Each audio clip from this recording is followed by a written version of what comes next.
But we recently had this experience together where somebody had reached out to me, and they were already working with a realtor, but they had reached out to me about a value on their house.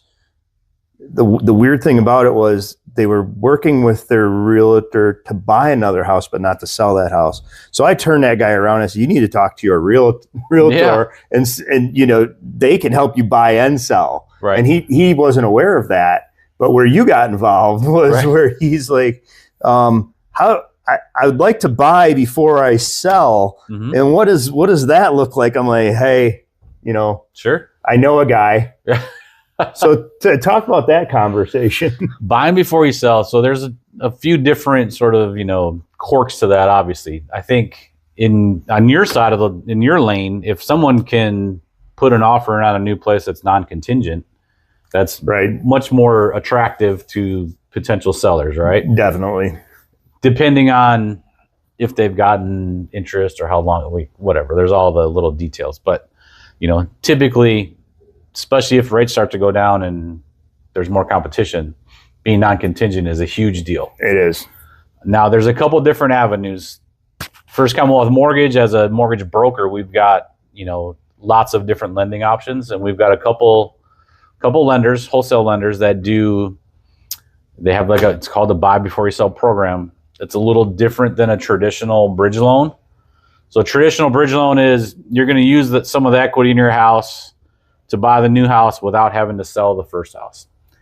Typically in that scenario, you're going to have to qualify with both of those mortgages, like as a part of your monthly debts. So the old one and the new one. Yeah. Now the bridge loan itself doesn't necessarily have a payment. It may after a certain amount of time, depending on, you know, that's a true traditional bridge loan is a lot more of like a bank credit union product because it's sort of niche. It's their own money. Like you know, they're going to get their money in fees on those. Yeah. You know, makes sense. The interest rate, you might have an interest only payment potentially, but you know, they're going to get their money in fees.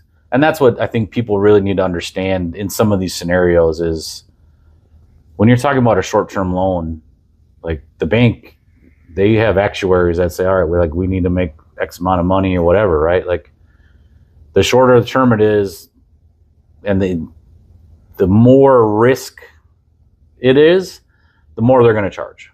Yeah. It's not personal. It's not anything else. It's just numbers to them. You know, the higher the risk, the more they're going to charge. Same with credit scores and all that sort of stuff, right? Like people with not so great credit histories are probably going to have to pay a little bit higher interest rate or whatever, right? Like it's just it's a whole risk calculation to the bank.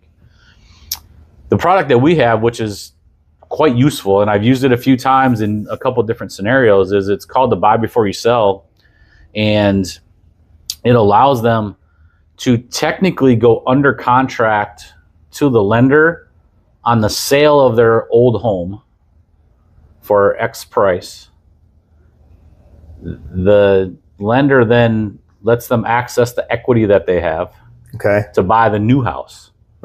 And it excludes the old payment of the mortgage. So because technically it's under contract.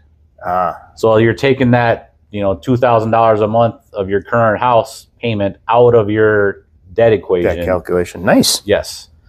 Again, there's some fees involved. It's a short-term loan. There's no payment on that. But you sign a contract where you've got, you know, like 120 days to then sell your house after you buy the new one. Or the lender will purchase it and remarket it. Like there's still a trigger in there where you're not going to lose all your equity. Like they're going to pay off that, you know, sort of loan that they gave you for the down payment. And they're going to pay off your mortgage. And if there's excess money, like if you sell my house in 60 days for $50,000 more than what our, you know, this contract price was, I still keep the $50,000 after we pay all the other stuff off. Which is great. If the bank or if the lender buys it, they still trigger that same sort of thing, but they then sort of remarket it, you know, at probably a lower price or whatever the case may be. But it's an interesting product.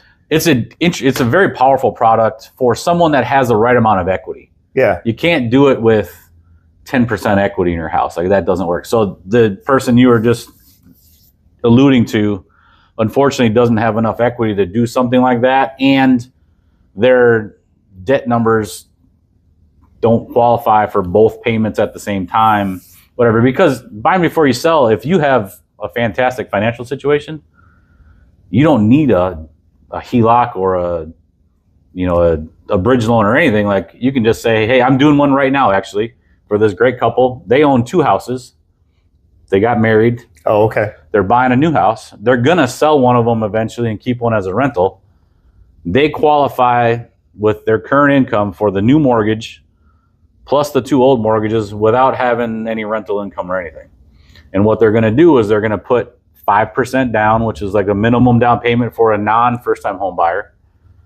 And then when they sell the one house, they are going to take a big chunk of that money and do a recast on the new mortgage, which is a one-time thing that you can do with most loan servicers. It doesn't necessarily go through your loan officer. Okay. Like, if I use United Wholesale Mortgage, once you get into that house and say a couple months later you sell the other house, you call them up and say, hey, I want to do a recast. And they're like, okay, how much money?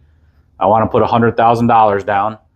All right, here's the form you fill. You just fill out a form. It's like a $300 fee. It's like a processing fee. Wire them the money. They say you have a $300,000 mortgage. Now your mortgage goes to $200,000, and they recalculate your payment. Oh, that's same loan, same everything. It's not a refinance. Same. It's the same loan, just a new balance and a new payment. So that's a winner. If people don't understand how that works, I feel like that is sometimes more powerful than like a bridge or whatever. Because if you're in a good financial position where you have good cash flow and don't have a bunch of monthly debts and can just afford that other payment as well, you don't have to sell your house. If you've got a little nest egg, or I've seen people take out a 401k loan, like a temporary loan, because they know they're going to sell the other house. Right. So you take some money out of your 401k, maybe if you don't have the 5%, in the bank, and put that as a down payment on the new house. And then once you sell that house, you put the money back in your 401k. Maybe you do a recast or, whatever, or you take the balance and, buy a bunch of new furniture or whatever the case is, So it opens up a lot of options. I'm going to have his information somewhere in this, especially after that, because a lot of... I did it on my own house. The bridge loan, I think a lot of people know about. Sure. But everything else you just... I think the buy before you sell... The buy before you sell program that you can access your equity without having to include your old payment is a big deal. Yeah, and being able to do a recast, if you can qualify without having to do it. Like, you could get a gift from someone. An inheritance or whatnot. Sure, absolutely. And then you just put a small down payment and then do the recast. I did it on